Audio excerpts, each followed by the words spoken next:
आज आपण बनवणार आहोत ताज्या पापलेटचं कालवण। तर त्यासाठी लागणारं साहित्य 2 टोमॅटो, मिरची, आलं, लसूण, कोथिंबीर आणि थोडीशी चिंच। ह्या सगळ्याची पेस्ट बनवायची आहे एकत्र।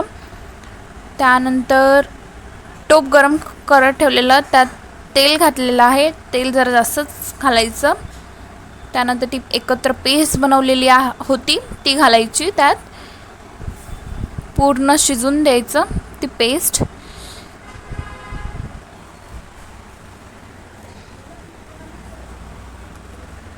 वाटणाला एकदा तेल सुटलं तर समजायचं की शिजलेलं आहे। बघू शकता तुम्ही।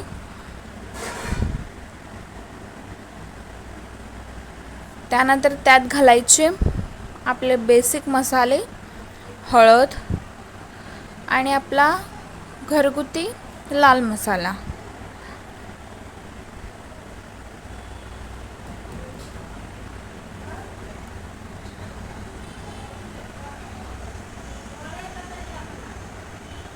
आणि चवीनुसार मीठ।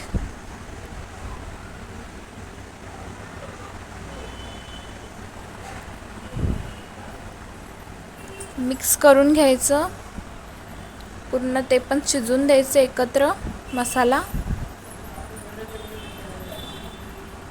बघू शकतात कसं तेल सुटलेलं आहे पूर्ण। त्यानंतर त्यात घालायचे पापलेटचे पीस केलेले आहेत आणि स्वच्छ धुवून घेतलेलं आहे पापलेट। त्यानंतर त्यात घालायचं पाणी, जेवढा रस्सा पाहिजे त्यानुसार घालायचं पाणी।